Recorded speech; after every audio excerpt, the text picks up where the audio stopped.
My daughter-in-law went to her mom's house, so she asked me to watch my 7-year-old granddaughter for a few days. I made dinner, but the little girl just stared at her plate. I asked her, "Why aren't you eating?" And she whispered, "Am I allowed to eat today?" I smiled and told her, "Of course you can eat." As soon as she heard that, she burst into tears, crying with all her might. I'm glad you're here. If you're watching this video, give it a like, subscribe to the channel, and tell me in the comments where you're listening to my story of revenge from. I want to know how far it has reached. I stood in the small kitchen, the scent of chicken soup and white rice rising from the still steaming pots.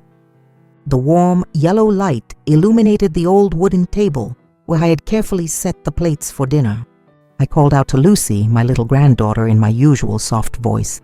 "Lucy, come on, honey, dinner's ready." From the living room, I heard the soft pitter-patter of the little girl's feet.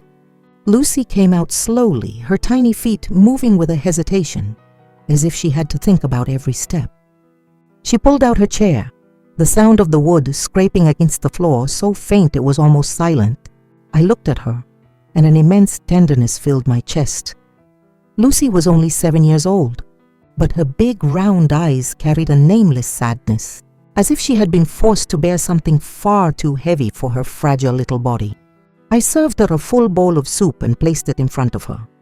The aroma of chicken and vegetables hung in the air, and I also carefully set out a few slices of bread that she used to love. Lucy sat up straight, her hands resting quietly on her lap, her gaze fixed on the food but not touching it. I was surprised, though I tried to keep my voice gentle. "Go on and eat, sweetie. It's still warm." The little girl remained silent, not answering. She picked up a spoon but just held it in the air, as if she were wrestling with something inside herself. I pushed the plate of bread closer to her, suggesting, "You love dipping your bread in the soup, don't you? Why don't you eat?" I hoped my voice would pull her out of that strange silence. Suddenly, Lucy's small shoulders began to tremble. She lifted her face, her eyes glistening on the verge of tears, and in a voice so quiet I could barely hear it, she whispered, "Grandma, am I allowed to eat today?" That question was like a sharp knife straight to my heart. I froze, a smile still on my lips but a storm raging in my mind.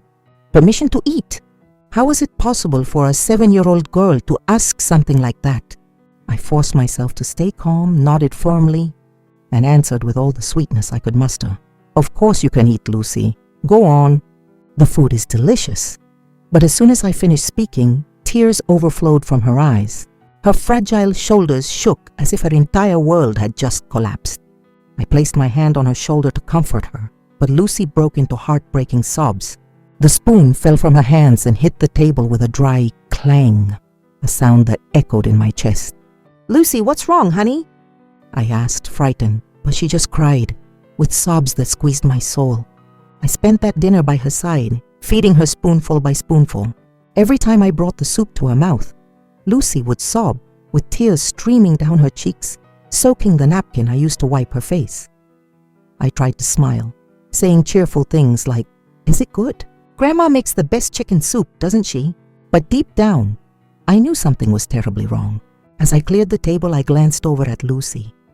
She was still huddled in her chair, her arms wrapped tightly around her body, wiping her tears with the back of her tiny hands. Seeing her like that was unbearable. I took her to the living room and turned on a kids' show on the old TV. Cheerful music played, but Lucy just curled up in a corner of the sofa, hugging a pillow tightly, occasionally glancing over at me. Her eyes were filled with worry, as if she were afraid of something I couldn't yet understand. I poured a glass of warm milk and set it on the table in front of my granddaughter. "Here, warm milk will make you feel better," I said, trying to keep my voice soft. But Lucy didn't take the glass right away. She looked at the milk, then at me, and with a trembling voice asked, "Can I drink it, Grandma?" This time, I couldn't hide my shock. I nodded, holding back the pain that was tightening in my chest. "Of course you can. Drink up." Only then did Lucy dare to pick up the glass, drinking in small sips, clutching it with both hands as if she were afraid someone would take it away.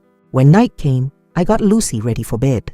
She arranged the blanket and pillow on the small bed in the living room all by herself. But she didn't lie down. She just stood there, her big round eyes fixed on me, as if waiting for permission. "Go to sleep now, it's late," I told her in the sweetest voice I could manage. But Lucy remained motionless and asked hesitantly, "Grandma, can I turn off the light now?" That question sent another chill down my spine. I walked over, turned off the light, and lay down beside her.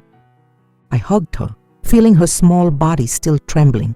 In the darkness, I heard Lucy's soft sigh. I stroked her hair, trying to comfort her. But even after she had fallen asleep, her eyelashes were still damp under the faint light coming through the window. Looking at her, my heart ached, and old memories came flooding back, pulling me back to the days when our family was filled with laughter. But now, those memories were just sharp fragments, cutting into my heart every time I recalled them.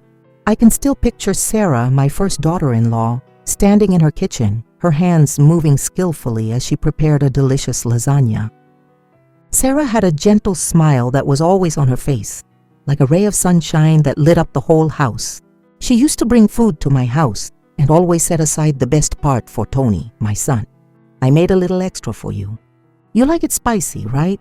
she would ask in a voice as soft as a breeze. I always joked that Sarah was a gift from God to our family. Back then, Lucy was just learning to walk and would cling to her mother's skirt, repeating, "Mommy," in her tiny, childish voice. Seeing them so close, I thought that happiness would last forever. But life never lets the good things last too long. When Lucy turned 2, Sarah discovered a tumor in her breast. I remember the day she called me perfectly, her voice trembling but trying to stay calm. I went to the doctor and he said something's not right. "But don't worry, I'm sure it's nothing serious." I tried to reassure her and myself, but deep down, I knew it wouldn't be easy. The whole family threw ourselves into the battle against the disease. We rushed from one hospital to another, clinging to every glimmer of hope. Tony sold his most prized car to pay for the medical bills. I spent days and nights praying at St. Michael's Church, lighting candles and begging God to save my daughter-in-law. But cancer was a merciless enemy. It took Sarah from us just before Lucy's 5th birthday. The night Sarah passed, I was in the hospital hallway, watching Tony hold Lucy with all his might, crying until he had no tears left. The little girl was too young to understand what was happening. She just clung to her father's shirt and asked, "Daddy, where's Mommy?" I turned my face away, unable to look into those innocent eyes because I knew I had no answer. I felt my heart break, not just for losing Sarah, but because I understood that Lucy's life would never be the same. After Sarah's death, Tony became a single dad. His job as a construction supervisor forced him to travel constantly, sometimes for a whole week without coming home. I suggested he leave Lucy with me, but Tony shook his head. "Mom, I want to take care of her myself. I don't want Lucy to grow up without her dad." I understood his feelings, but every time I saw Lucy sitting silently by the window waiting for her father, my heart ached. I started going to Tony's house more often, bringing food, telling Lucy stories, and teaching her how to fold paper flowers to hang in her room. Lucy still had a radiant smile, though sometimes her eyes revealed a faint sadness. 2 years went by, and I started to notice that Tony was slowly changing. He talked less, and there was always a constant weariness in his eyes. One afternoon, he called me, his voice full of excitement. "Mom, I met someone from out of town. Her name is Jessica. She's a widow, a really good person. I think she'll get along great with Lucy." I was happy for my son, but I felt a certain worry inside me. Lucy had lost her mother. Would she be ready to accept a new one? The first time I met Jessica, I was impressed by her charm. She came to the house with a homemade caramel custard, golden and aromatic. She smiled warmly, hugged Lucy in front of me, and said in a sweet voice, "The little girl is just adorable, Grandma. I'm going to love her like she's my own." At that moment, Lucy clung to me, barely nodding in silence, but Jessica didn't notice.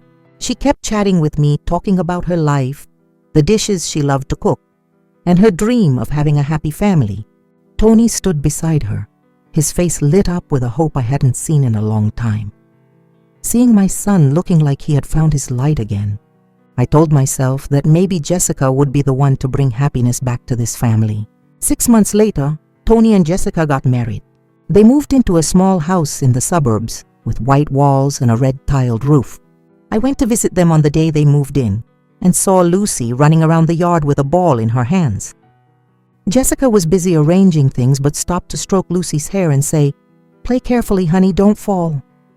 I thought everything was going well, that Lucy would soon get used to her new mother. But then Jessica got pregnant. When she gave birth to Dylan, a healthy, beautiful baby boy, the whole family was filled with joy. Tony called me excited. "Mom, Dylan looks so much like Sarah. He has the same big, round eyes." I went to visit them with a wool blanket I had knitted for my grandson. Jessica was holding Dylan with a radiant smile, while Lucy stood quietly in a corner, watching everyone gather around her little brother. I called her over and said, "Lucy, come give your brother a hug." But the little girl just nodded and walked away silently, clutching her old rag doll tightly. As time went on, I started to notice small changes. Every time I called, Jessica would answer cheerfully, "Lucy is behaving so well. She loves playing with Dylan." But when I went to visit, I saw that Lucy was talking less and less. She no longer ran or laughed like before. Instead, she would sit silently with a lost look in her eyes. Jessica always welcomed me kindly, the table laden with abundant food, stews, fresh salads, and caramel custard. She would often put an arm around Lucy and call her "my love" tenderly. But whenever I looked away, I noticed Lucy would lower her head and clench her little hands tightly. I reassured myself by thinking it was just the shyness of a girl who had lost her mother. Maybe Lucy just isn't used to Jessica yet, I told myself. She needs time. But deep down, a nagging feeling was starting to grow inside me. In the days after Tony and Jessica's wedding, I used to visit their new house in the suburbs frequently. It was a lovely 2-story house with pristine white walls and a red-tiled roof peeking out from under the shade of a bougainvillea. Every time I walked in, I felt a special warmth, as if this place was going to become the new home for my son and granddaughter after so much painful loss. But now, looking back, I realized that warmth was just a facade, and I had been too naive to see the cracks that were slowly beginning to show. The first time I went, I stood at the gate with a bag of fresh oranges I had picked from my garden. Jessica came out to open the door, still wearing a flour-dusted apron and holding Lucy in her arms. Her smile was as bright as the summer sun. "Mom, come in. I'm making a cake for the family." Lucy snuggled into her shoulder, her big round eyes looking at me, but she said nothing. I stroked her hair and smiled. "Grandma brought you some oranges. They're very sweet." The little girl nodded, but with a faint smile, as if she just wanted to please me. The table that day was set so meticulously that I couldn't help but be amazed. A steaming aromatic stew sat in the center, next to a fresh salad of thinly sliced tomatoes and cucumbers. And as a special dish, a golden gleaming caramel custard was placed right in the middle, like the star of the show. Jessica was constantly serving, filling Tony's wine glass, putting more meat on Lucy's plate, and saying in an affectionate voice, "The little one loves the stew, right, Lucy?" Then she would stroke her shoulder and add, "Eat up, my love." Lucy just nodded, took a small spoonful and chewed slowly, her eyes never leaving her plate. Tony was sitting across from me, a look of happiness in his eyes that I hadn't seen since Sarah passed. He took Jessica's hand, turned to me and said proudly, "Jessica takes such good care of everyone, Mom. I feel so lucky to have found her." Seeing them together like that, my heart felt at ease. I thought that Lucy finally had a new mother who would love and protect her just as Sarah had. I believed it. I truly believed it. Happiness had returned to my sons' and granddaughters' lives. From time to time, Jessica would bring Lucy to my house on the weekends. She always arrived with a basket of rolls or a jar of homemade orange marmalade, and with a big smile she'd say, "Mom, I made some marmalade for you. Try it and see if you like it." The neighbors couldn't stop praising her. "Your daughter-in-law is so dedicated, always so polite when she says hello." Mrs. Miller, who lived next door, even commented, "Jessica is a wonderful woman. You always see her carrying Lucy, taking care of her as if she were her own daughter." Hearing those words, my trust in Jessica grew.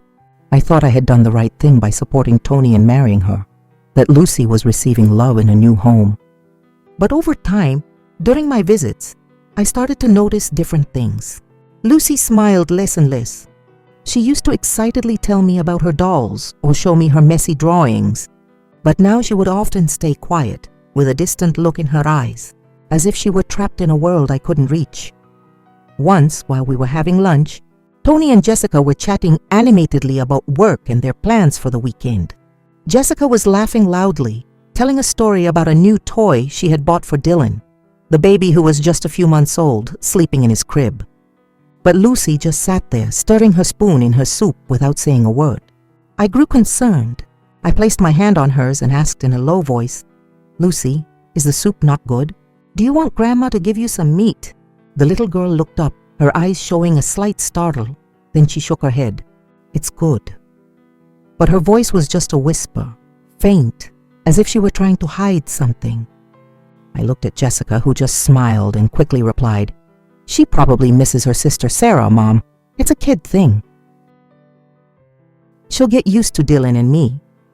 Jessica's words were gentle, logical, and I nodded, deceiving myself with the same reasoning. Of course, I thought, Lucy must just be missing her mom. She probably needs time to adjust to the new family.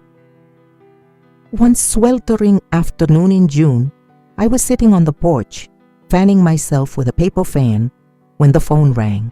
It was Tony. My son's voice sounded rushed with a hint of worry. "Mom, this weekend Jessica and I have to go out of town for a few days. An emergency. We're taking Dylan with us, but it's not very convenient to bring Lucy. Could you watch her?" I felt my heart lighten, as if I had been given a precious opportunity. "Of course, son. I'm always ready to take care of Lucy," I replied immediately, trying to hide the secret joy of being able to spend time with my granddaughter. The next morning, as the first rays of sun streamed through the window, I heard Tony's familiar honk. I went out to the gate and saw my son's old car parked in front of the house. Tony opened the door and helped Lucy out, while Jessica held Dylan, who was yawning widely in his mother's arms. Lucy was carrying a pink backpack with princess designs, sticking close to her dad's side, her eyes glued to her little white shoes. Jessica came over, handed me a bag of neatly folded clothes and smiled. "Mom, here are Lucy's clothes. Remember to give her milk before bed. And she also tends to forget her coat when she goes out." Every word was filled with care, like a dedicated mother. I nodded and smiled. "Thank you, dear. I'll take good care of Lucy." But when I bent down to hug Lucy, I felt the stiffness in her small body. The little girl managed a forced smile, but her lips were trembling, as if the smile were just a fragile mask to hide a deep fear. I gently squeezed her hand, and a strange, hard-to-explain feeling came over me. Tony stroked her hair and said tenderly, "Be good for Grandma. I'll be back soon." Jessica also leaned in, hugged Lucy and whispered, "Listen to your grandma, my little girl." But as she turned to put Dylan in the car, I caught a flash of panic in Lucy's eyes, followed by what looked like relief, as if an invisible weight had just been lifted. When the car disappeared down the street, I took Lucy's hand and led her into the house. The little girl placed her backpack neatly by a chair, took off her shoes, and lined them up in a corner with a precision that surprised me. I turned on the kids' channel on the old TV, hoping the cheerful songs would liven her up. But Lucy just sat silently on the sofa, hugging a cushion tightly, her gaze fixed on the floor tiles, as if she were trapped in a world I couldn't access. "Do you want to watch something else, Lucy?" I asked, trying to pull her out of her silence. The little girl shook her head and replied in a tiny voice, "This is fine." At lunchtime, I went into the kitchen and made chicken soup with white rice, the dishes Lucy used to enjoy so much. The aroma of chicken stewed with vegetables filled the air. I served a full bowl for my granddaughter and placed it carefully in front of her. Eat up, my love. Grandma made it just how you like it, I said, trying to maintain a cheerful tone. But Lucy just picked up the spoon and sat still, her eyes fixed on the soup as if she were hesitating about something. I pulled up a chair and sat beside her, encouraging her gently. Go on, sweetie. It won't taste the same if it gets cold. The little girl looked at me, her lips moving as if she wanted to say something, but she remained silent. I put a piece of chicken on her plate and smiled. Try this. It's really tasty. Only then did Lucy dare to bring a small spoonful to her mouth, chewing slowly, her eyes tense, as if every bite were a challenge. I watched her and felt an inexplicable unease wash over me. She must miss her home. She's just not used to it yet, I repeated to myself, trying to push the feeling away. But deep down, I knew something wasn't right. And that very night, the question that had been tormenting me began to echo. The next morning, the first rays of sunlight streamed through the window, lighting up my small kitchen. I got up early to prepare a simple but loving breakfast. Slices of toast with olive oil and crushed tomatoes, accompanied by a glass of warm, fragrant milk. That smell used to bring a smile to Lucy's face. But that day when I called out, "Lucy, come have breakfast, sweetie," the little girl emerged silently from the living room, her small steps slow, as if each movement carried an invisible weight. Lucy sat at the table, her hands resting obediently on her lap, her gaze fixed on the old wood. I pushed the plate of toast toward her and smiled. "Eat up. You have warm milk too. Grandma made it just the way you like it." But she didn't touch anything. She picked up a slice of bread and stopped, murmuring in a quiet, trembling voice, "Grandma, can I eat this?" That simple question pierced my heart like a knife. I was taken aback but replied tenderly, "Of course you can. My love, eat. Grandma made it for you." Only then did Lucy dare to take a small bite. Chewing slowly, her eyes fixed on the table as if she were afraid of making a mistake. As I poured more milk into her glass, the little girl looked up and asked with a shaky voice, "Can I have more?" I nodded, but inside, a storm was beginning to brew. Why did a 7-year-old girl have to ask for permission to eat, to drink, as if the most basic necessities of life were a privilege? I looked at her, my heart aching. She took tiny sips, clutching the cup tightly, as if afraid someone would snatch it away. That image left a lump in my throat. I wanted to hug her and tell her she didn't have to be afraid here, but I knew words weren't enough. After breakfast, I took her hand and we walked to school, passing through the small neighborhood square. The street was bustling with morning activity, with flower vendors pushing carts and the smell of fresh donuts wafting from the corner shop. Lucy walked beside me, taking short, cautious steps, always sticking close, as if she were afraid of getting lost. I stopped in front of the donut shop, bought a warm bag, and handed it to her. "Here you go, my love. Have a treat." But Lucy just clutched the paper bag, not daring to open it. I was surprised and encouraged her. "Go on, sweetie. Warm donuts are delicious." The little girl looked at me doubtfully, and only then did she dare to take a small piece, chewing slowly as if she were doing something very serious. When we arrived at the school, I handed Lucy over to her teacher. Seeing her classmates running and laughing in the yard, I hoped Lucy would join them, but the little girl just stood by the wall, watching in silence. Her big eyes no longer sparkled with joy as they used to. Instead, they hid a deep sadness. I stood there watching her from a distance, my heart heavy. She must just miss home, I told myself. But deep down, I knew that wasn't the real reason. In the afternoon, when I picked Lucy up, I tried to make conversation to distract her. "Did you have fun in class today? Did you play with any friends?" The little girl answered in a low voice. "Yes." But her eyes were empty, as if the answer was just to reassure me. I took her hand and felt it was ice cold, even though the day was still warm. On the way home, I stopped to buy her a heart-shaped balloon, thinking it would cheer her up. But when I gave it to her, Lucy just took it, looked at me and asked, "Can I keep it?" I nodded, though I felt something squeeze my chest. A simple balloon, such a small joy, and yet she felt she had to ask for permission. In the afternoon, I set out crayons and paper on the table, hoping to awaken a bit of her innocence. Draw something. You used to love drawing, I encouraged her, remembering the colorful pictures she used to proudly show me. But Lucy just picked up a crayon, hesitated, and then asked, "Can I draw?" I nodded, holding back the sadness that was overwhelming me. Lucy began to draw slowly, carefully. Gradually, a picture emerged. A man, a woman, and a small boy. I leaned in and asked, "Who are they, honey?" Lucy hesitated and murmured, "Mommy Jessica." I stroked her head, feigning cheerfulness. "Why don't you draw yourself too? The family would look even nicer." But she didn't answer. She lowered her head, and tears began to well up in her eyes, falling silently down her cheeks. Seeing her like that was destroying me. I pulled Lucy into my arms and felt her small body tremble. "Are you okay, Lucy? Do you want to tell Grandma something?" I asked urgently. But the little girl just shook her head and squeezed my hand tightly, as if she were keeping a secret too big to share. I stroked her hair, an indescribable pain washing over me. I knew something terrible was happening, but I still didn't dare to face it. That night, I cooked her favorite fish chowder. I served a full bowl and placed it in front of her, smiling. "Try it. Grandma made it just the way you like it." But Lucy picked up her spoon and immediately put it down, murmuring, "What if I spill it?" That question left me cold.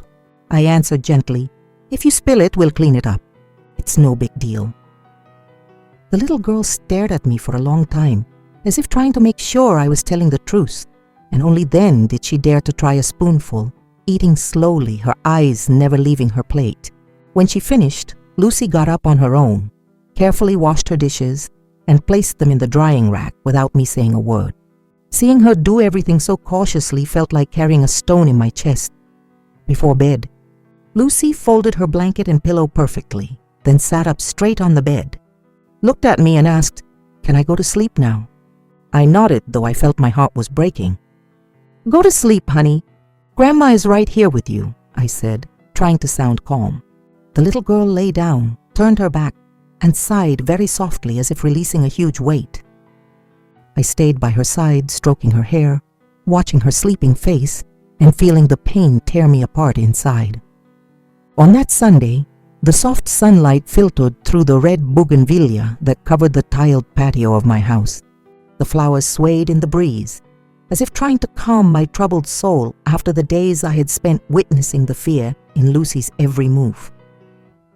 I decided to take my granddaughter out to the patio, hoping the fresh air and a little light would make her open up. I brought out 2 glasses of ice-cold orange juice, placed one in front of Lucy, and smiled. "Here, Grandma squeezed fresh oranges. It's really sweet."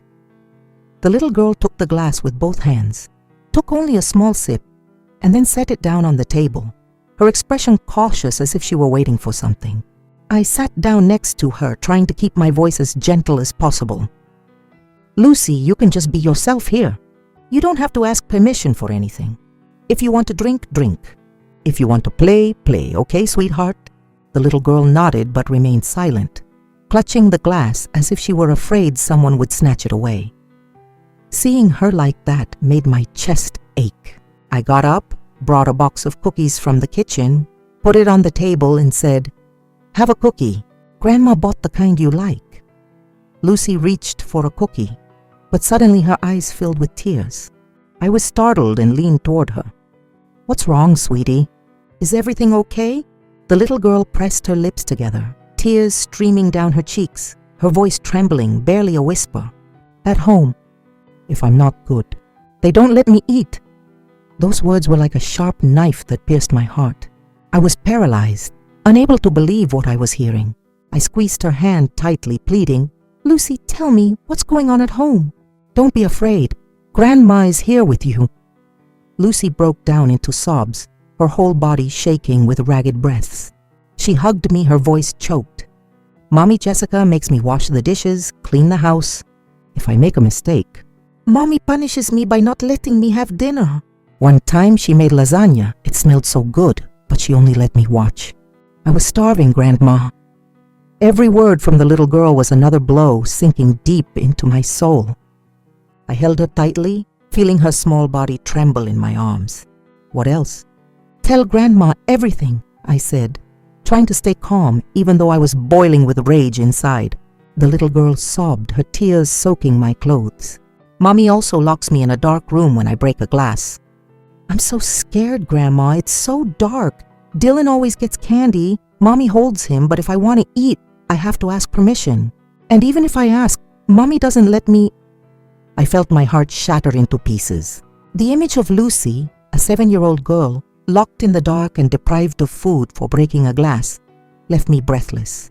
I stroked her hair, comforting her. It's okay, my love. You're here with Grandma now. No one is going to scare you anymore. But Lucy kept crying, clinging to my sleeve, her voice trembling. Grandma, I'm scared to go home. I don't want to go back. I held her for a long time. With my gentle touch, she slowly stopped crying. When I asked her, have you told your dad about this? Lucy shook her head from side to side, her eyes red. Daddy wouldn't believe me. In front of him, Mommy Jessica always calls me my sweet girl. She always hugs me. Daddy only sees that Mommy is good to me. Those words were the final blow that made me understand that Jessica had built a mask that was all too perfect. I squeezed Lucy's hand and promised her firmly, you're safe here. Grandma won't let anyone hurt you ever again, do you understand? In the afternoon, I tried to distract my granddaughter.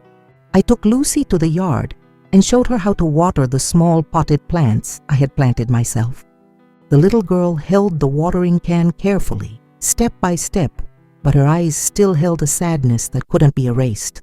I told her stories from my childhood in a small town down south, where I used to run under the olive trees. Lucy listened attentively, sometimes nodding, but a smile never appeared. I knew the wounds in her heart couldn't be healed with just a few stories. That evening, I cooked fried rice with vegetables and meat, a simple but colorful dish. When I placed the bowl in front of Lucy, I smiled. Eat up, honey. Eat your fill. For the first time in days, the little girl didn't ask for permission. She took a spoonful of rice, ate slowly, and then looked up at me, her eyes a little brighter. When she finished her bowl, Lucy asked shyly, Grandma, can I have some more? I nodded, served her another full bowl, and my heart overflowed with a mix of joy and pain. My granddaughter was starting to feel safe, but I knew the fear was still buried deep in her soul. Before bed, Lucy folded her blankets on her own, sat on the bed, and looked at me with softer eyes. She whispered, I wasn't scared to eat today, Grandma. That sentence made me laugh, but it also let tears roll silently down my cheeks. I tucked her in and stroked her hair. Sleep well, my love. Grandma will always be here with you. Lucy nodded, closed her eyes, and for the first time, I saw her fall asleep with a slight smile on her lips. After Lucy's tearful confession, I couldn't just stand by anymore. I knew that if I didn't act, my granddaughter's pain would be buried forever under Jessica's perfect facade. On Monday morning, I got up early and made breakfast for Lucy as usual. As I watched her bring spoonfuls of oatmeal to her mouth, still with a hint of distrust in her eyes, I clenched my hands tightly under the table and decided I had to uncover the truth. After dropping Lucy off at school, I stood at the gate, watching her walk into class with a quiet air, not mingling with the other children who were playing. Then I turned around and took the first bus to the neighborhood where Tony's family lived. It was a quiet street with 2-story houses side by side, balconies covered in red bougainvillea. The scent of the flowers hung in the air, but it couldn't calm the storm raging inside me. I stopped in front of the house of Mrs. Peterson, a widow in her 60s who used to sit on her porch embroidering. Mrs. Peterson was always aware of everything that happened around here, and I hoped she could give me some answers. I knocked on the door, and Mrs. Peterson came to open it. Her eyes narrowed when she saw me. Well, hello. I haven't seen you in a while, she said, in a friendly, though slightly curious tone. I smiled, trying to stay calm, and got straight to the point. Mrs. Peterson, I want to ask you about Lucy, my granddaughter. Have you seen anything out of the ordinary at Tony's house? At the mention of Lucy's name, her expression darkened. She took my arm and, lowering her voice as if afraid someone might hear, she said, I've seen Jessica punish the little girl in the yard. One time she dropped a plate, and Jessica made her kneel under the midday sun. Wouldn't let her get up even though she was crying and begging. Mrs. Peterson's words were like a punch to the gut. I clenched my fists, trying to contain the rage that was rising in me. "Is there anything else, Mrs. Peterson?" I asked, my voice trembling. She sighed, looking out at the empty street. I wanted to intervene so many times, but Jessica always kept the gate locked, wouldn't let anyone get close. Once I knocked on the door to ask about Lucy, and she yelled at me to mind my own business. But I saw the look in that little girl's eyes. It wasn't the look of an innocent child. I thanked her, my heart as heavy as if I were carrying stones. The image of Lucy, kneeling under the sun, crying and begging, was tearing my soul apart.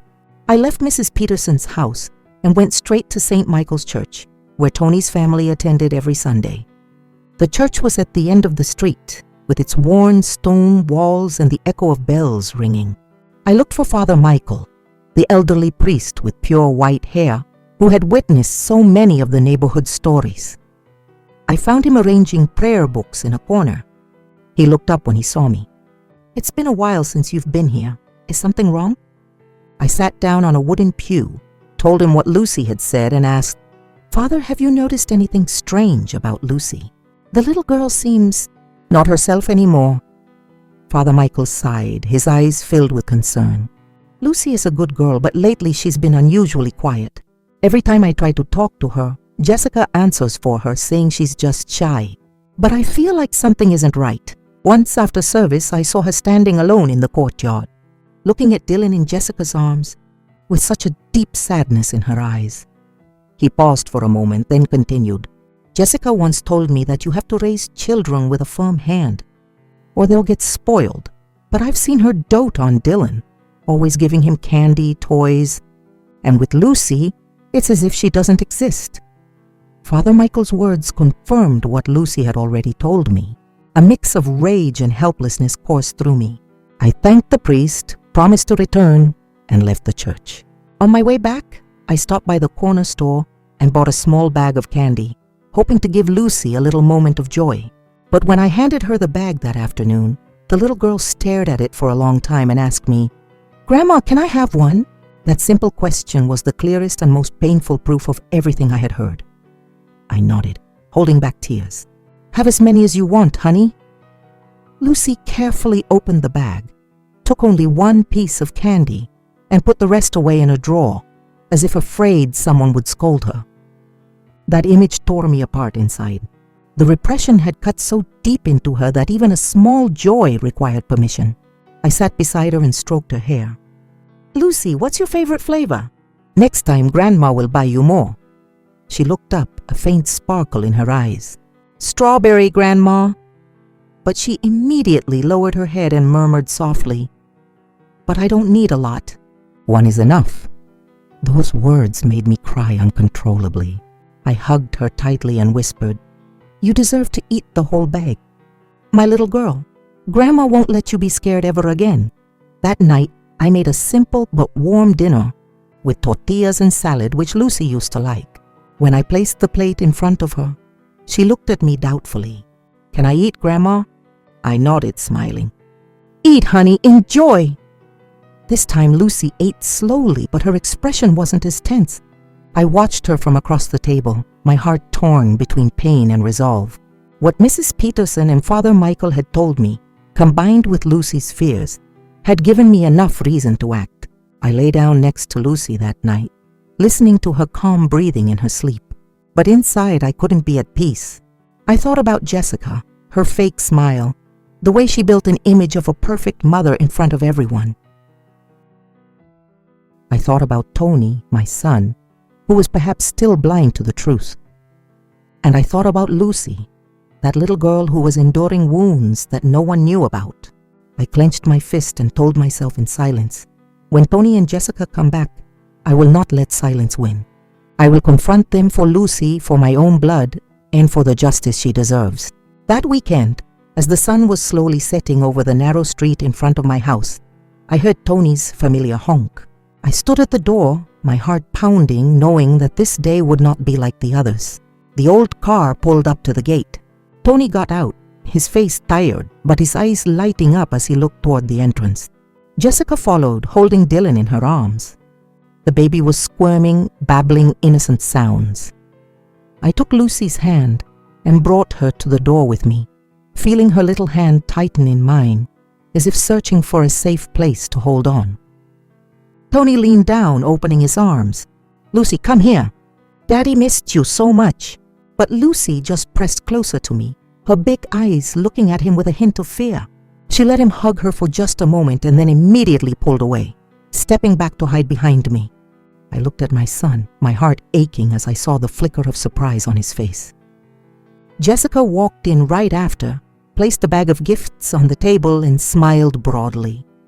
"Mom, I brought some wine and some local pastries from our trip.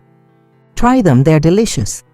She said it with enthusiasm, as if everything were fine, but I couldn't stand the phoniness anymore. While Jessica was busy showing off about the trip, talking about the colorful markets and the food they had tried, I watched Lucy. The little girl was hiding silently behind me, clutching the fabric of my clothes, her eyes fixed on the floor. I felt the tension in her small body and knew I couldn't stay silent any longer. When everyone sat down at the table for a meal of stew and salad I had prepared, hoping to create a warm atmosphere, I took a deep breath, looked directly at Tony and said, "Son, do you know that your daughter has to ask for permission just to eat dinner?" The air in the room instantly grew heavy. Tony froze, his fork halfway to his mouth. He looked at me, then turned to Jessica, his eyes confused. "Mom, what are you talking about?" Jessica, remaining calm, set her wine glass on the table and gave a slight smile. "That's right, Mom. Children need to be taught. Eating is a privilege, not an automatic right. I just want Lucy to learn discipline." Her voice was smooth, but every word felt like a knife twisting inside me. I couldn't contain my fury.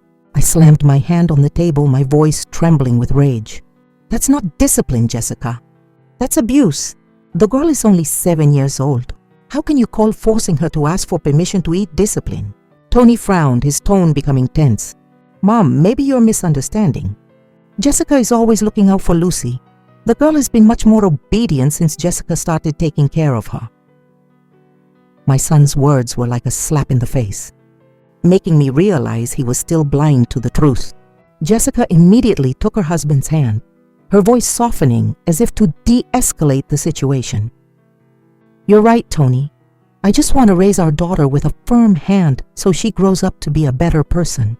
Later on, Dylan will be raised the same way." I pointed at Lucy. The little girl was sitting motionless in her chair, her eyes red, her plate of rice untouched in front of her. "Look at her!" I nearly shouted, my voice breaking with pain. "She's afraid to even sit at the table. Is that the result of the discipline you're talking about, Jessica?" Tony turned to look at his daughter, but Lucy kept her head down, her hands clenched under the table, not daring to say a word. The atmosphere in the room became suffocating, as if everything was on the verge of collapse. Dylan, sitting on Jessica's lap, babbled, "Mama!" and she immediately picked him up, cuddling him. The gesture only widened the gap between the two children. I looked at Dylan, smiling without a care, and then at Lucy, trembling in silence. I felt my heart tear, not just for Lucy, but also for Tony, who was trapped in a denial he refused to acknowledge. Tony remained silent, his face a mask of confusion. He looked at me, then at Lucy, then at Jessica, as if he didn't know who to trust. I wanted to scream, to tell him everything Lucy had said, everything Mrs. Peterson and Father Michael had witnessed. But I knew that if I said it then, Tony might not believe me. He loved Jessica, and that love was blinding him to his own daughter's wounds. Jessica, as if sensing the tension, stood up, took Dylan in her arms and said in a cold voice, "How we raise our children is a family matter. Outsiders shouldn't interfere, not even you, Mom. We're leaving now. I'll be back to pick up Lucy tomorrow." Her words were like a final blow.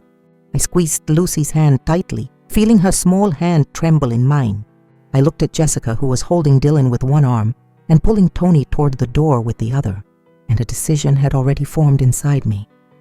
I would not let the truth stay buried. I would not allow Lucy to continue living in fear. When the door closed, I turned to Lucy and hugged her tightly. It's okay, my love. Grandma won't let you go back to that place. The little girl nodded, tears rolling down her cheeks, but her eyes were a little brighter, as if she had found a spark of hope. The next morning, I woke up with my stomach in knots, filled with anxiety at the thought of Tony and Jessica returning for Lucy. I made her breakfast, trying to make everything seem normal, but every time I looked into her big, round eyes, I saw that the fear was still hiding there. While I was washing the dishes, the sound of a car horn echoed outside. My heart raced. They were here. I opened the door and saw Tony getting out of the old car, his expression weary but forcing a smile. Jessica was behind him with Dylan in her arms. The baby was yawning, peaceful in his mother's embrace. Tony called out loudly, his voice full of enthusiasm. "Lucy, get your things ready. We're going home." But I looked at Lucy, sitting in the living room, clutching her worn-out rag doll, trembling at the sound of her father's voice. Her face was pale, her eyes wide with panic. I took her hand gently. "It's okay, my love. Grandma is here." Jessica set Dylan down on the sofa, her voice cold, with an almost commanding tone. "Hurry up, Lucy. Don't make your father wait." I flinched, recognizing it as the same way she must have spoken to the child at home. Not the voice of a mother, but of someone who wanted control. Lucy shrank back, hiding behind me, her small hand clutching my shirt as if it were a lifeline. Tony approached, extending his hand, his voice soft. "Come on, sweetie. Daddy misses you so much." But Lucy didn't move. She burst into tears, her voice choked. "Grandma, I don't want to go. I'm so scared." Those words hit like a lightning bolt. Tony froze, his hands suspended in the air, his eyes filled with confusion and pain. Jessica scowled, her voice harsh. "Lucy, stop making a scene. Let's go home now." But that tone only made Lucy cry harder, her small body shaking as she buried her face in my shoulder. I lifted her into my arms, feeling her heart beating wildly against my chest. I turned to Tony, my voice firm, filled with contained rage. "That's enough, Tony. You have to face the truth. The child is terrified of going back to her own home." Tony tried to crouch down to talk to his daughter, but Lucy just hid deeper into my shoulder, not daring to look at him. Isabel pushed away Dylan's hand, which was pulling at his father's shirt, and picked him up as if he were a shield, her eyes like ice. "You're overreacting. Lucy is just throwing a tantrum." But I couldn't take the lies anymore. The air in the living room was so tense, it felt like it could shatter, and I knew it was time to act. In front of Tony and Jessica, I pulled out my phone and dialed Ellen, a lawyer friend I trusted. "Ellen, I need your help." "My granddaughter is in danger," I said, my voice trembling but firm. Immediately after, I called Child Protective Services, explaining briefly but clearly, "My granddaughter Lucy is being abused in her own home. I need you to intervene immediately." Jessica shrieked, her voice shrill. "What the hell do you think you're doing? This is a family matter." But I stood between her and Lucy, responding sharply, "No, Jessica, this isn't a family matter anymore. It's a legal matter. I am not going to let you do whatever you want with my granddaughter." Tony stood there, completely bewildered. He lit a cigarette, but his hand was shaking so much he couldn't smoke it. He looked at me, then at Lucy, his eyes filled with anguish. "Mom, what's going on? Explain it to me." But before I could answer, we heard the siren of a car outside. Barely 20 minutes later, 2 social workers and a local police officer walked in. The whole neighborhood started to murmur, with some curious neighbors watching from a distance. A social worker, a small woman with a gentle voice, knelt in front of Lucy. "Hi, I'm Anna. Can you tell me what's happening? I'm here to help you." Lucy squeezed my hand tightly, still trembling, but my gaze gave her strength. She nodded, her voice small and broken. "If I'm not good, Mommy Jessica doesn't let me eat. One day everyone ate lasagna and I could only watch. She also locked me in a dark room when I broke a glass." Each word was like a direct blow to Tony. He stood there, pale, his hands shaking so much that he dropped his cigarette on the floor. Jessica tried to defend herself, her voice becoming desperate. "It's all lies. I was just being a little strict with her. Lucy, tell them you're lying." But Lucy's terrified look, the tears streaming down her cheeks, was the most powerful accusation. The social worker carefully took notes and then turned to me. "Ma'am, we're going to need more information. The child will stay with you temporarily. Is that all right?" I nodded, hugged Lucy tightly, and felt her body slowly relax in my arms. When the social worker and the police left, Jessica carried Dylan to the car. She turned to look at me, her eyes filled with hatred. "You're going to regret this." But I wasn't afraid. I looked her straight in the eye and replied, "The only thing I regret is not acting sooner." Tony said nothing. He just lowered his head and walked after Jessica, but I knew his heart was in turmoil. That same day, the police filed a report. Jessica was taken to the station for questioning. Her face was full of panic, though she tried to appear calm. Tony went with her, his expression devastated, as if his whole world had come crashing down. I watched my son leave the house and felt a wrenching pain. I knew Tony loved Jessica, but I also knew he loved Lucy more than anything. He had just let that love blind him to his daughter's wounds. I stayed with Lucy, held her for a long time, and comforted her until she fell asleep in my arms, her damp eyelashes fluttering closed.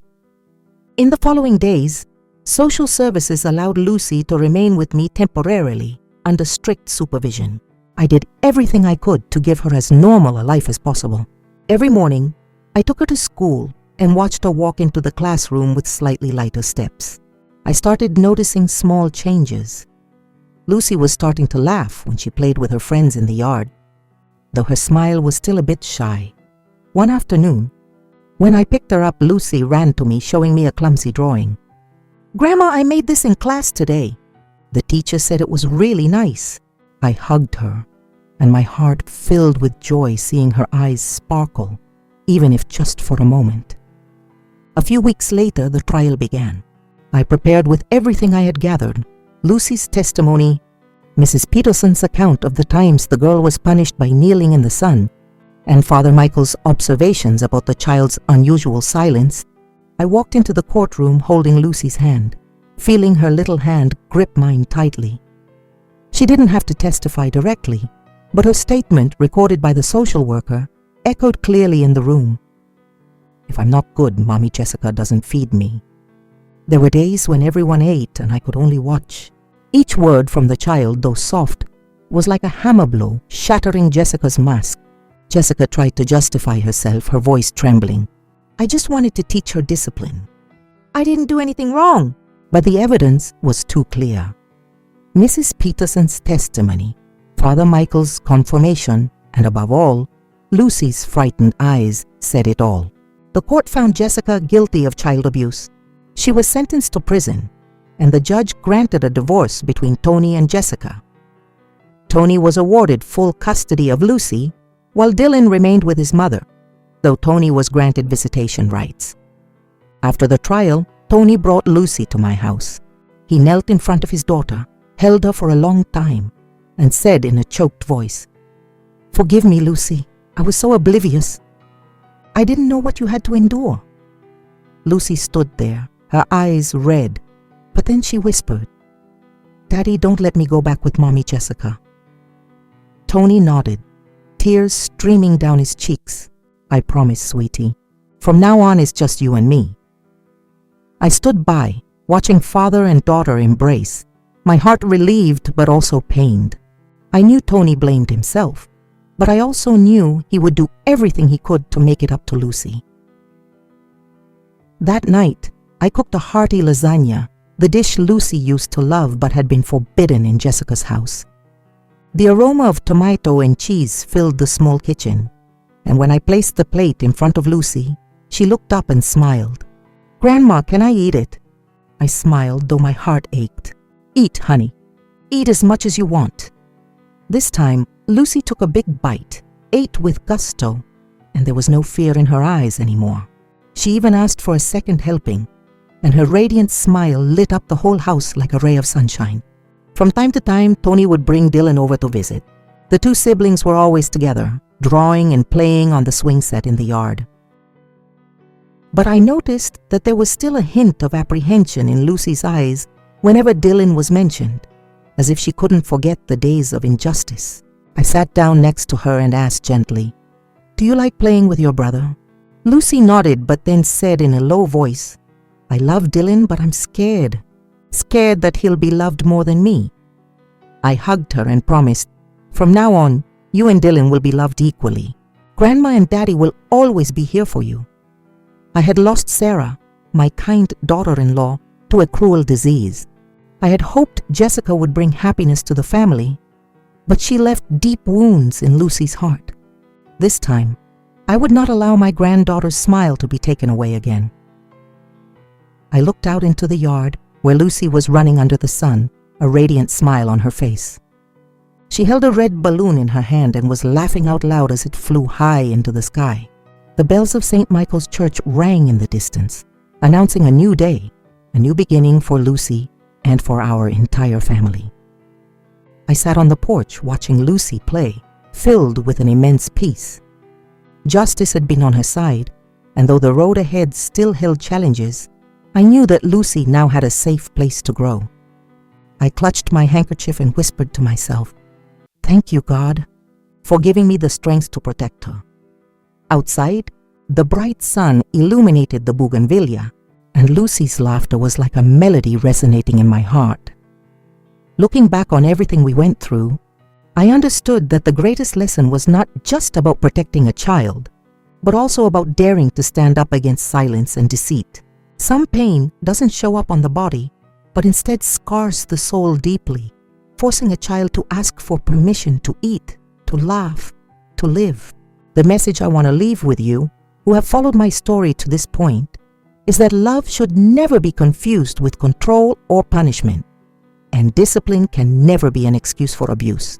Each of us, whether a parent or grandparent, has a responsibility to listen to those small, seemingly fragile voices, because sometimes those trembling whispers are the loudest cries for help.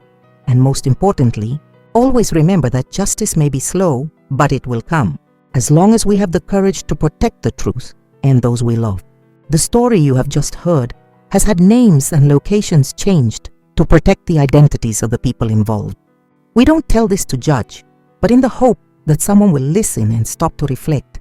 How many mothers are suffering in silence within their own homes? I truly wonder. If you were in my shoes, what would you do? Would you choose to stay silent to keep the peace? Or would you dare to confront it all to reclaim your voice? I want to know your opinion, because every story is like a candle that can light the way for someone else. God always blesses, and I'm convinced that courage leads us to better days.